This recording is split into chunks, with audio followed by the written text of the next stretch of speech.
An increasing ratio of non-text to text can signal that the overhead is growing faster. Let's dive into team member activity ratios.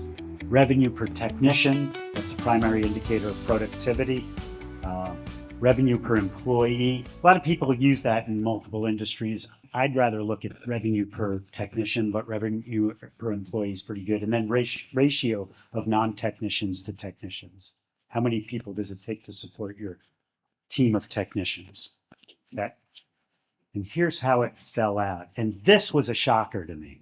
And this is our data set. The average technician is bringing in $221,000.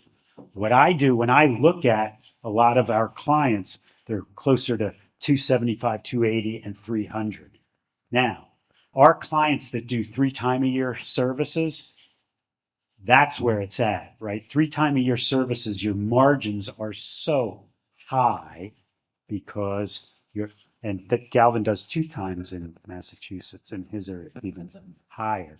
So the idea here is that if I'm going to charge you $600 a year for your service, and it's going to either be $150 a quarter or $200 every 4 months, right?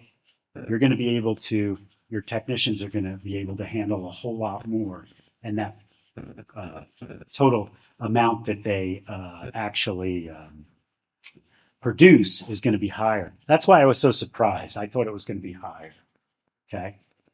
Average revenue per employee is about $145,000. That makes sense, right? Because now you're adding all your technicians and your CSRs and everybody, and it's about $145,000. Tech to non-tech is roughly around, I would say, 4 to 1, right?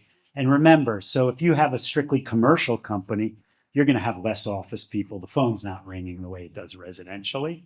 So the numbers could be skewed, but essentially what I'm saying here from the data is that for every technician or person on the road, or for every 4 of them, you've got 1 person in the office. Okay. In interpreting this, a high revenue per technician suggests that your technicians are efficient and well utilized. Significant gap in revenue per technician and revenue per employee could indicate that your administrative staff is disproportionately large.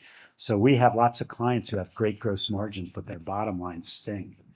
And it's usually because they're top heavy in the office, right? That's probably one of the most common reasons that I see that companies have gross margin. That's why that gross margin or the manufacturing of hours is so important to look at it that way, because I'm providing pest control at a really good cost, but I'm not making any money. And the reason is because I've got, I'm top heavy in my office. Okay. So that's important. Okay. And an increasing ratio of non-text to text can signal that the overhead is growing faster. Remember when we talked about the break even, and we said that fixed costs have to be constant so that you start to make money at that gross margin percentage. Well, if your fixed costs are expanding because you're adding people, that's going to affect it.